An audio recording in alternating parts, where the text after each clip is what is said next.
Nellore lady don అరుణ case అయితే ఒక సంచలనంగా మారిందని చెప్పొచ్చు. అలాంటిది పోలీసులు చేయలేని విషయాలు కూడా అరుణ వల్ల సాధ్యమవుతున్నాయంటూ తెలుస్తుంది. మరి ఈ నేపథ్యంలో కస్టడీలో ఉన్న అరుణ కొన్ని సంచలనమైన విషయాలు అయితే చెప్పారు ఆవిడ. సో ఒక వచ్చే ఎన్నికల్లో రాష్ట్రానికి హోంశాఖ మంత్రిని అవుతాను అండ్ అలాగే ఎమ్మెల్యేని అవుతాను అంటూ కూడా కొన్ని సంచలనమైన వ్యాఖ్యలు అయితే చేశారు. మరి దీని గురించి విశ్లేషించుకోవడానికి మనతో పాటు పొలిటికల్ అనలిస్ట్ శ్రీనివాస్ జొన్నలగడ్డ గారు ఇప్పుడు మనతో ఉన్నారు. నమస్తే సార్. సార్, మరి చూడొచ్చు అరుణ కేసు రోజుకు ఒక ట్విస్ట్ తిరుగుతుందని చెప్పొచ్చు. అలాంటిది ప్రస్తుతం చూసుకుంటే కనుక అరుణ కస్టడీలో అయితే ఉన్నారు. సో కస్టడీలో ఇంట్రాగేషన్ నేపథ్యంలో తను కొన్ని సంచలనమైన వ్యాఖ్యలు అయితే చేశారు. అంటే వచ్చే ఎన్నికల్లో నేను ఒక ఎమ్మెల్యేని అవుతాను అండ్ అలాగే రాష్ట్రానికి హోంశాఖ మంత్రిని అవుతానంటూ కూడా కొన్ని వ్యాఖ్యలు చేస్తుంది. ఏమంటారు దీని గురించి? ఒక లేడీ డాన్ గా ఈవిడ వచ్చే ఎన్నికల్లో 2029 హోమ్ మినిస్టర్ అవుతాను అని అన్నప్పుడే అర్థమవుతుంది వైసీపీ పార్టీ ఎలాంటి వాళ్ళని ఎంకరేజ్ చేస్తుంది. ఆల్రెడీ మనం చూసినవే, అంటే నేర ప్రవృత్తి గల వాళ్ళు, నేరమయ జీవితంలో ఉన్న వాళ్ళకి వైసీపీ రెడ్ కార్పెట్ వేసేస్తాయి. వాళ్ళే ఇవాళ మనం సగం మంది ఇవాళ జైళ్ళు బెయిళ్ళు అంటే తిరుగుతున్నారు. అంటే దీన్ని బట్టి మనకు తెలుసు అన్ని స్కాముల్లోనూ ఉన్నారు. అధికార ప్రతినిధులు ఎవరైతే ఎమ్మెల్యేలు కానీ మినిస్టర్స్ కానీ వీళ్ళంతా కూడా సగం మంది ఈ కేసుల్లోనే ఉన్నారంటే నేరమయ జీవితంలో వాళ్ళు మరి ఏ విధంగా వాళ్ళు ఈ రాజకీయ జీవితంలో వాళ్ళ ఒక నేరమయ చరిత్రను కలిగి ఉన్నారు మనం చూసాం. సో అందులో భాగంగానే ఇప్పుడు లేడీ డాన్ అరుణ ఇప్పుడు తెర మీదకి వచ్చింది. ఇక్కడ ఆవిడ చాలా పోలీసులు నవ్వుకునే విధంగా ఒక ఆవిడ మాట్లాడిన విధానం కనిపిస్తా ఉంది. 2 రోజులు విచారణలు ఎక్కడ ఏమి మాట్లాడకపోయినా 3వ రోజు మాత్రం నోరు విప్పింది అన్నారు. ఆ విప్పిన సందర్భంలో మనకు వచ్చినాయి ఏంటంటే, నేను గూడూరు నుంచి పోటీ చేసి ఎమ్మెల్యేగా ఆ తర్వాత నా రాజకీయ ప్రస్థానంలో హోమ్ మినిస్టర్ అవ్వాలని తన టార్గెట్గా చెప్పుకుంటూ వస్తుంది. దానికి కూడా ఆవిడ వాదన ఎలా ఉందంటే, అదే సామాజిక వర్గానికి గతంలో వైసీపీ ప్రభుత్వం కానీ తర్వాత ఇప్పుడు తెలుగుదేశం ప్రభుత్వం కానీ హోమ్ మినిస్టర్గా లేడీస్కి ఇస్తున్నారు, అందులో నా సామాజిక వర్గాలకి ఇస్తున్నారు అనే దాని మీద తనకు కూడా అలాంటి ఎక్స్పెక్టేషన్స్తో ఉన్నానన్నట్టుగా మాట్లాడింది. అలాంటివన్నీ కూడా ఇప్పుడు ఆ కళలన్నీ కళలైపోయినాయని బాధపడుతుంది. మీడియా ముందు నాకు ఇలాంటి డాన్గా ప్రచారం అయ్యేటప్పటికల్లా నా భవిష్యత్తు కొంచెం గందరగోళంలో పడిందని మాట్లాడతా కొన్ని విషయాలు కొన్ని అయితే చెప్పుకుంటా వచ్చింది.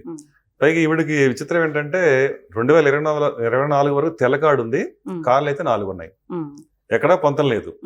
మరి తెల్ల కార్డు ఏంటంటే తెల్ల కార్డు ఉందని ఆవిడే ఒప్పుకుంటుంది. అంటే ఒక తెల్ల కార్డు ఉన్న ఆవిడ ఒక 30 లక్షల కార్లు తిరగడం ఏంటి అండ్ అలాగే సోర్స్ ఆఫ్ ఇన్కమ్ ఏ రకంగా వస్తుందంట? అదే కదా పోలీసులు డోరెళ్ళ పెట్టి మరి ఇవాళ ప్రజలు కూడా ఏంటంటే విచిత్రంగా చూస్తున్నారు కదా ఈ కేసి.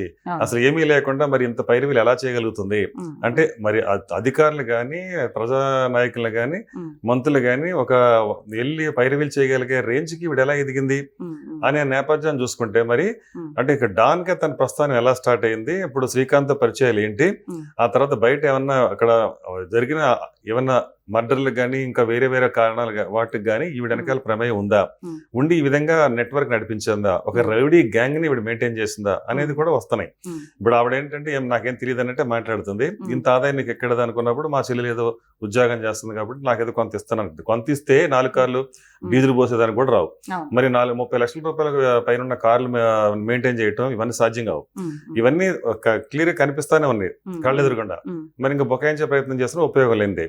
అయితే ఇక్కడ ఏంటంటే మరి ఈ విధంగా ఆవిడ కూడా అంటే బేబమ్మకి పోటీ వచ్చిందేమో అనుకోవాలి. నందిగం సురేష్ వాళ్ళ భార్య కూడా నేనే హోమ్ మినిస్టర్ నెక్స్ట్ అంది. మీరు గతంలో మనకు ఒక 2 నెలల క్రితం ఆవిడ కూడా మీడియా ముందుకు వచ్చి మీడియాలో ఎక్కడో వీడియో లీక్ అయింది. ఆ వీడియో లీక్ అయిందంటే నేను నెక్స్ట్ హోమ్ మినిస్టర్ నేనే అన్నట్టుగా చూసాం మనం. సో ఈ బేబమ్మలు ఎక్కువైపోయారు వైసీపీలో.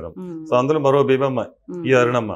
సో ఆ విధంగా ఇక్కడ ఈవిడ కూడా చక్రం తిప్పి నెక్స్ట్ 2029కి మేమే అధికారంలోకి వస్తాము, వస్తే కనుక మళ్ళీ నేనే హోమ్ మినిస్టర్ అవుతాను అని మళ్ళీ పోలీసులకు కూడా మళ్ళీ ఏవో వాళ్ళకి ఆశ చూపిస్తా ఉన్నట్టుగా మనకి అర్థమవుతుంది ఇక్కడ. సార్, ఇంకొకటి మనకి ఏమైనా సమస్య వస్తే ఏమైనా ప్రాబ్లం వస్తే పోలీసు వాళ్ళని ఆశ్రయిస్తాము, వాళ్ళకి చెప్పుకుంటూ ఉంటాం. అలాంటిది పోలీసులు చేయలేని పనులు కూడా అరుణ చేస్తుంది, అరుణ డీల్ చేస్తుంది.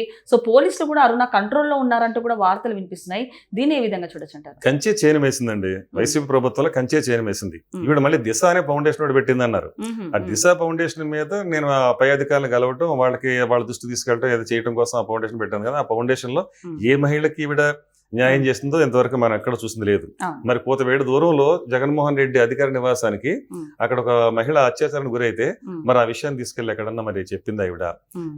ప్రజల దృష్టి తీసుకెళ్ళిందా లేదా ప్రభుత్వం తీసుకెళ్ళిందా? ఎక్కడ చట్టం దృష్టి తీసుకెళ్ళిందా? పోలీసు ఎక్కడికి తీసుకెళ్ళింది లేదు.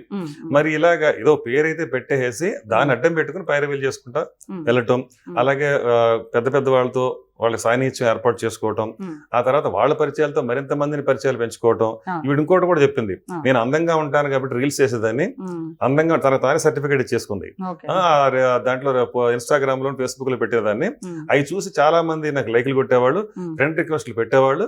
ఆ విధంగా వాళ్ళకి మళ్ళీ నేను యాక్సెప్ట్ చేసేదాన్ని. ఆ తర్వాత అలాగే నాకు ఇబ్బడముబ్బడిగా నాకు అభిమానులు పెరిగిపోయారు.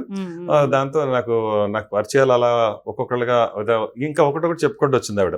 సో ఒకదాని కూడా పొందలేదనుకోండి ఆవిడ చెప్పేవాళ్ళు. శ్రీకాంత్ విషయంలో కూడా మా ఇద్దరు కలిసి ప్రశాంతంగా ఎక్కడో పెళ్లి చేసుకుని వెళ్ళిపోదామని, ఆ తర్వాత ఎలక్షన్స్ ముందు వచ్చి గూడూరులో మకాం వేసి ఇక రాజకీయంగా పావులు కదుదామని అనుకుంది. సో ఏవేదో మొత్తానికి అయితే చాలా అనుకుంది, కలలైనవి కన్నీరే మిగిలింది అన్నట్టు. ఇప్పుడు ఉన్న పరిస్థితిలో ఇప్పుడు పోలీసు విచారణ అయితే 3 రోజులు జరిగింది, ఇంకా కూడా జరిగే అవకాశం ఉంది కస్టడీలోను. ఇంకొకటి సార్, అంటే కోటంరెడ్డి శ్రీధర్ రెడ్డిని కూడా చంపడానికి అరుణ స్కెచ్ వేశారు. అండ్ అలాగే ఒకవేళ చంపితే కనుక 50 లక్షల డీల్ కూడా మాట్లాడుకున్నారు. సో అతను చనిపోతే కనుక తను ఎమ్మెల్యే అవ్వాలని ఆశపడిందంటూ కూడా వార్తలు అయితే వినిపించాయి. దీని ఏ రకంగా చూడొచ్చు అంటారు? అదే ఉదాహరణ కూడా కనెక్ట్ అవుతున్నట్టే ఉందండి. ఇప్పుడు చెప్పిన దాన్ని బట్టి నేను హోమ్ మినిస్టర్ అవుదాము అనుకున్నాను అన్న మాటలోనే మనకి ఇన్ని అర్థాలు వస్తున్నాయి. అంటే రాజకీయంగా కోటంరెడ్డి శ్రీధర్ రెడ్డిని ఎలిమినేట్ చేయడం అనేది అక్కడ ఎవరో ఒకళ్ళు వెనుకుండి ప్లే చేస్తున్నారే ఒక పెద్ద నాయకుడు వైసీపీలోనే అనేది మనకి బయట వినిపిస్తున్న వాదన. సో ఆ పెద్ద నాయకుడు ఎవరనేది కూడా ఇప్పుడు దర్యాప్తులు తేలే అంశమే అవుతుంది. సో అతను మరి ఇప్పుడు అరుణ వెనక ఉండి నడిపిస్తున్నారా, మరి వీళ్ళందరూ వెనకాల అసలుగా ఉండే కీలకంగా మరి ఎవరు దీనికి సపోర్ట్ చేస్తున్నారు, ఇవన్నీ వస్తాయి. సో మొత్తంగా అయితే డాన్ గా అయితే ఇవాళ పబ్లిక్ పరిచయం అయిన అరుణ పరిస్థితి ఈ రోజున ఈ దుస్థితి. ఎందుకంటే ఇక రాబోయే రోజుల్లో ఈవిడ ఒక రాజకీయంగా తను ఒక స్థాయిలో ఏదో ఊహించుకుంది.